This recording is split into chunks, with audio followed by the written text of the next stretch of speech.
हाय दोस्तों, कहानी दिल से में एक बार फिर से आपका स्वागत है। आज की कहानी का नाम है दूसरी शादी। कुल्फ़ी वाले की दुकान पर रोज़ से कुछ ज़्यादा ही भीड़ थी। शादियों का सीज़न था, लोग तफरी के मूड में थे। कपड़े वाले की दुकान पर थान के थान खुल रहे थे।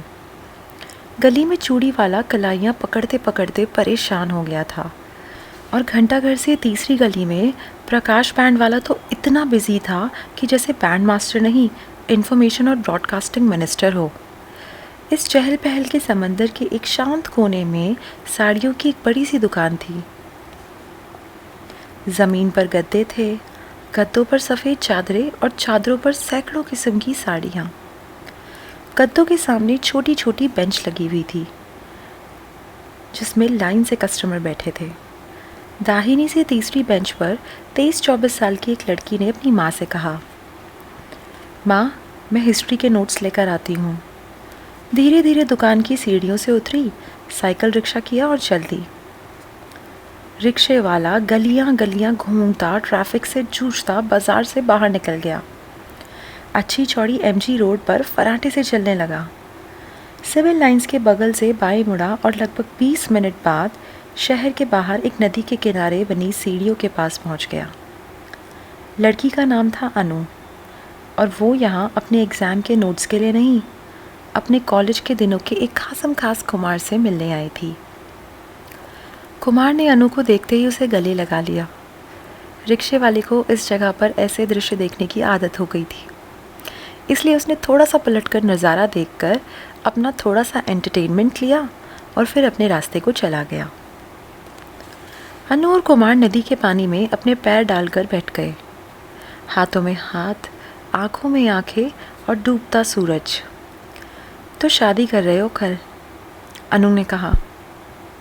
और कोई रास्ता ही नहीं था, बड़ी मुश्किल से चोरी से तुम्हें मिलने आया हूँ यहाँ। अनु ने पूछा, क्या पहनने जा रहे हो? कुमार बोला, वही जो 3 साल पहले तुमने मुझसे कहा था कि मैं अपनी बारात में पहनूं। अनु ने कुमार को बड़ी शिद्दत से देखा और बोली, मुहूर्त कितने बजे का है? तुम्हारे नाम ये मांग भर लूँगी। दोनों एक दूसरे को खामोशी से देखते रहे और फिर अनु बड़ी गंभीरता से बोली, कम से कम अब तो मेरा हाथ कस के पकड़ सकते हो, कल मेरे हस्बैंड बनने जा रहे हो तुम। अगर हमें ये पता नहीं होता कि अनु और कुमार की ज़िंदगी हकीकत थी तो शायद हम उसे ख्वाब भी कह सकते थे। 6 साल पुराने प्रेमी आखिरकार अपने माँ बाप से लड़ झगड़ कर, नाराज़ होकर एक दूसरे से शादी कर बैठे थे। वो एमएससी फाइनल का स्टूडेंट था और वो बीएससी सेकेंड ईयर की। जॉइंट फैमिलीज़ में पले बड़े थे, गुस्सैल दादाओं और ज़िद्दी चाचाओं के तेवर देखे थे, खूबसूरत भाभियाँ और खामोशी में कुटती चाचियों के जलवे देखे थे। जॉइंट फैमिली का तो खैर मज़ा ही कुछ और होता है। ये उन दिनों की बात है जब शहर में अपार्टमेंट कल्चर शुरू ही हो रहा था। यूँ तो मैं जॉइंट फैमिली को रोमांटिसाइज़ कर रहा था, जो कि जायज़ भी है, लेकिन धीरे धीरे बन रहे इन छोटे छोटे अपार्टमेंट्स का भी अपना अलग चार्म था। अनु और कुमार ने अपने फौजनुमा ख़ानदान को छोड़कर एक छोटे से प्यारे से घर में शिफ्ट होने का फ़ैसला किया। बचपन से अब तक कानूनों, पाबंदियों और मर्यादाओं में बंधकर बड़े हुए अनु और कुमार ने पहली बार आज़ादी चखी थी। वो चाहते तो 9 बजे तक सो सकते थे, अब वो चाहते तो देर रात तक एक दूसरे की बाहों में आधे आधे सोई टीवी भी देख सकते थे। अब अनु जब चाहे तब जीन्स भी पहन सकती थी। अपने कॉलेज के दोस्तों को कभी कभार घर बुलाकर गज़ल की महफिलें भी जमाते थे। त्योहार पर वो अपने पाँव पर आलता लगाती और कुमार किसी घमंडी लेकिन नाकाबिल चित्रकार की तरह अपनी बीवी का हाथ खींचकर कहता कि आज मेहंदी वो लगाएगा। फिर मेहंदी ख़राब लगने लगती तो अनु नाराज़ हो जाती। उसको मनाने के लिए मेहंदी के सूख जाने पर कुमार उसके हाथ चूम लेता और कहता, देखो कितना गाढ़ा रंग चढ़ गया है। मैं करूँ ना करूँ, तुम्हारी सास, मेरी माँ तुमसे बहुत प्यार करेगी।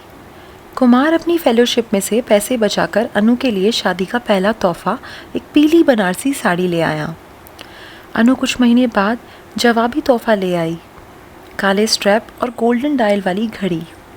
महंगी थी, तारीख भी दिखाती थी। धीरे धीरे एक और खूबसूरत तारीख चली आ रही थी, उनकी शादी की पहली सालगिरह। लेकिन फ्रिज के ऊपर टंगा कैलेंडर उस तारीख तक पहुंच पाता, इससे पहले ही अनु के हाथों से अपने चारों ओर स्केच पेन का गोला लगाकर एक और तारीख मैदान में कूद पड़ी थी। अनु माँ बनने वाली थी। मुझे कभी कभी लगता है कि रिश्ते एक पैसेंजर ट्रेन के लंबे सफ़र की तरह होते हैं। शुरू शुरू में ढेर सारी चहल पहल, हंसी ठहाके, नए सफ़र में चलने का जोश, फिर 1-2 घंटे में लोग खामोश होने लगते हैं, बोर होने लगते हैं, बातचीत अधूरी छोड़कर अपने अपने आप में मसरूफ़ होने लगते हैं। सफ़र और थोड़ा बढ़ता है तो रिश्ता एक गहरी नींद में सो चुका होता है।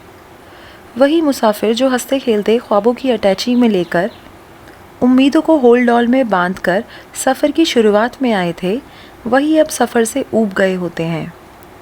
जैसे जैसे अनु और कुमार के रिश्ते के पहले 10 साल ख़त्म हुए, उनका रिश्ता भी एक गहरी नींद में सो चुका था।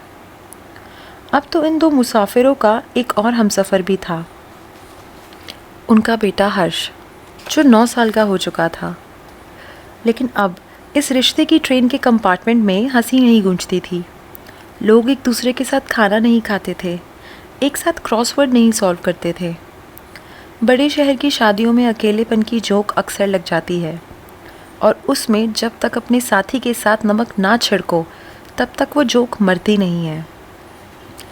ऐसा नहीं था कि इस शादी में गहरे मतभेद थे और कड़वाहट थी। होती तो शायद अच्छा रहता, क्योंकि कोई भावना तो होती। अब तो इस रिश्ते में खुशी या गम जैसी भावना ही नहीं दिखाई देती थी। अपने छोटे से फ्लैट के महज 2 फ्लैटमेट्स बनकर रह गए थे अनु और कुमार।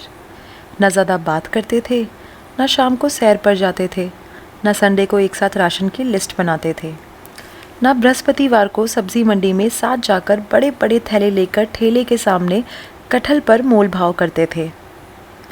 वो पिछले 5 साल से एक बड़े शहर में आ गए थे। कुमार अब तक एक फार्मास्यूटिकल कंपनी में असिस्टेंट वाइस प्रेसिडेंट बन गया था। घर काफ़ी देर से आता था, कई बार सबके सो जाने के बाद खाना अकेले खाता था। बेटी की पेरेंट्स टीचर मीटिंग्स मिस करने लगा था। घर के बगल वाले पार्क के बेंच पर 4 साल से नहीं बैठा था। अनु अक्सर कोशिश करती थी कि वो कुमार से अपने दिल की बात कहे, उन दोनों के बीच में आ गई इन दूरियों के बारे में बताए और साथ में उन्हें दूर करने के रास्ते ढूंढे। लेकिन अब वो दोनों चारदीवारी के बीच साथ रहने के बावजूद बमुश्किल से मिलते थे। अनु अक्सर पुराने शहर की अलसाई दोपहरें याद करती थी, नदी के किनारे बिताई गई खूबसूरत शामें याद करती थी, और अक्सर उन्हें याद करके अकेले में रो भी देती थी। ऐसे में कुमार के दफ्तर में एक दिन एक नई लड़की का अपॉइंटमेंट हुआ, नाज़नीन। कुमार के अब तक 2 बहुत अच्छे दोस्त बन चुके थे, एक्सेल शीट और प्रेजेंटेशन। अपना सारा वक्त वो इनके साथ बिताता, और जब इनके साथ नहीं होता तो ये सोचकर वक्त बिताता कि एक्सेल शीट और प्रेजेंटेशन में क्या होना चाहिए। ज़िंदगी बस नंबर्स का एक खेल बनकर रह गई थी। कुमार हमेशा से ऐसा नहीं था, वो तो यारों का यार होता था, बहुत खुश मिजाज। कॉलेज में एक्टर्स की मिमिक्री इतनी बढ़िया करता था कि लगता था एक ही कमरे में दिलीप कुमार, ओम प्रकाश और मिथुन चक्रवर्ती सब एक साथ बेंच पर बैठे हों। गाना गाता था। हैंड रेसलिंग में भी जब किस्मत और थोड़ी सी चीटिंग का साथ मिल जाता तो चैंपियन हो जाता। दोस्त ये कहते थे कि इस पागल आदमी का जन्म तो लोगों के चेहरे पे मुस्कान लाने के लिए ही हुआ है। और फिर न जाने कब सब बदलने लगा। शायद MBA की डिग्री उसकी उम्र कैद का ऑर्डर बन गई थी। वो करियर की उड़ान तो बखूबी लेने लग गया था, पर खुद को कहीं बहुत पीछे भूल आया था। अब वो अनु से दिन भर की छोटी छोटी बातें शेयर नहीं करता था, पर अब ऑफिस में कोई ऐसा आ गया था जो उससे छोटी छोटी बातें करना चाहता था। वही छोटी छोटी बातें जो वो अब अनु से नहीं कर पाता था। नाज़नीन उसी के शहर की थी, कुमार की टीम में ही शामिल कर दी गई थी। नाज़नीन नौकरी सिर्फ अपने हस्बैंड की मसरूफियत और एक खाली खाली घर से भागने के लिए कर रही थी। काम की वजह से कुमार और नाज़नीन एक दूसरे के साथ बहुत वक्त बिताने लगे। वो कुमार से इस तरह की बातें करती कि कल क्रिकेट मैच देखा? अचार खाओगे? घर से अम्मी ने भेजा है। तुम्हें पता है हमारे मोहल्ले में हिंदू मुस्लिम का कोई सीन नहीं था। होली पर हर साल डैडी का सर से पाँव में लाल पीले रंगों में रंगा जाना और एंड में उनका कुर्ता फटना तो तय था। हर साल का ट्रेडिशन था ये। अच्छा ये बताओ, इतने गुमसुम क्यों लग रहे हो? वो गज़ल याद है तुम्हें? चुपके चुपके रात दिन आंसू बहाना याद है। कुमार की ज़िंदगी नए नए लम्हों से भरती जा रही थी। जैसे जैसे हफ्ते गुजरे, कुमार की ज़िंदगी में एक्सेल शीट्स और प्रेजेंटेशन के बाद इस तीसरे दोस्त नाज़नीन ने अड्डा जमा लिया। उसको ये एहसास होने लगा था कि इतने सालों में अपने करियर में इतना अच्छा करने के बावजूद भी उसकी ज़िंदगी में कितने फिल इन द ब्लैंक्स आ गए थे। वो अपने बारे में ही कितनी चीज़ें भूल गया था। ये वो छोटी छोटी बातें थी जो वो कभी कभी अनु से किया करता था, और अब वो और अनु एकदम अजनबी हो गए थे। एक दिन वो ऑफिस पहुंचा तो उसके सेक्शन में पार्टी का माहौल था। नाज़नीन का बर्थडे था। वो ऑफिस के नीचे से वाइट रोजेस का एक बुके लेकर आया और नाज़नीन के कैबिन में जाकर बोला, हैप्पी बर्थडे। सॉरी मुझे याद नहीं था। नाज़नीन ने थैंक यू कहा और ये कहा शायद जिसको सबसे ज़्यादा पता होना चाहिए था उसको भी नहीं याद था। क्या इतना मुश्किल होता है एक हस्बैंड के लिए अपनी वाइफ का बर्थडे याद रख पाना? सुबह मुस्कुराते हुए उसे एक फूल देना और हैप्पी बर्थडे विश करना, दफ्तर से जल्दी आने का वादा करना। यू नो कुमार, मैंने अशरफ से कहा कि आज हम लोग कहीं डिनर पर चलेंगे, तो पता है उसने क्या कहा? हम वीकेंड पे तुम्हारा बर्थडे सेलिब्रेट कर लेंगे। आज उसकी कोई इम्पोर्टेंट मीटिंग है। जो ऊपर वाले ने फैसला करके भेजा था उसे आज एक क्लाइंट ने बदल दिया, मेरा बर्थडे ही चेंज कर दिया। कुमार सुन रहा था और उसको लग रहा था जैसे उसकी अपनी ज़िंदगी का फ़ोटो फ्रेम उसकी आंखों के सामने चल रहा हो। पिछले 10 सालों में शायद 5 बार अनु के बर्थडे की शाम वो किसी अनजान अपॉइंटमेंट आदमी के साथ में बिजी था। क्या इतना मुश्किल था उसके लिए अपनी वाइफ का बर्थडे याद रख पाना? सुबह उसको मुस्कुराकर एक फूल देना और हैप्पी बर्थडे विश करना, या फिर ऑफिस से जल्दी आने का वादा कर लेना। दोस्तों यही होता है अक्सर, जब रिश्तों में धुत लोगों को रिश्तों से वो पहले जैसा नशा नहीं मिलता। जब अपने लिए सबसे ज़रूरी लोगों को हम इतना फॉर ग्रांटेड लेते हैं कि गैर ज़रूरी लोग उनसे बहुत ज़्यादा ज़रूरी बन जाते हैं। नाज़नीन की खाली खाली ज़िंदगी सिर्फ एक दोस्त की बताई हुई कहानी नहीं थी, एक आईना थी। कुमार को अपनी खोखली दीमक खाई हुई बिन बात पर तनहा हुई ज़िंदगी का। अगले दिन घर पर कुमार और दिनों से भी ज़्यादा चुप था। शेव करते करते रुक गया। बड़ी देर तक खुद को सामने के आईने में देखता रहा। शायद उस अक्स को देख रहा था जो बहुत पहले एक नदी के किनारे सीढ़ियों के पास दफन कर कर आ गया था। वो बाहर बच्चों की आवाज़ें आ रही थी। अनु नाश्ते के लिए उसे बुला रही थी। कुमार को नाज़नीन की कही हुई सब बातें याद आ रही थी। जब किसी मामूली बात पर तुनक के अशरफ ने उससे 2 दिन तक बात नहीं की थी। जब मेहमानों के सामने अशरफ ने उसे झिड़क दिया था। ऐसा लग रहा था जैसे नाज़नीन कुमार को उसकी अपनी कहानी सुना रही हो, पर वो अशरफ थोड़ी था, वो तो कुमार था। उसे ऐसा लगने लगा जैसे ये रिश्ता एक मांस का लोथड़ा बन गया है जो वो अपने साथ घसीट रहा था। कुमार जानता था कि फैसले की घड़ी आ चुकी है। अब या तो दवा करने का वक्त था या इस रिश्ते को काट कर फेंक देने का।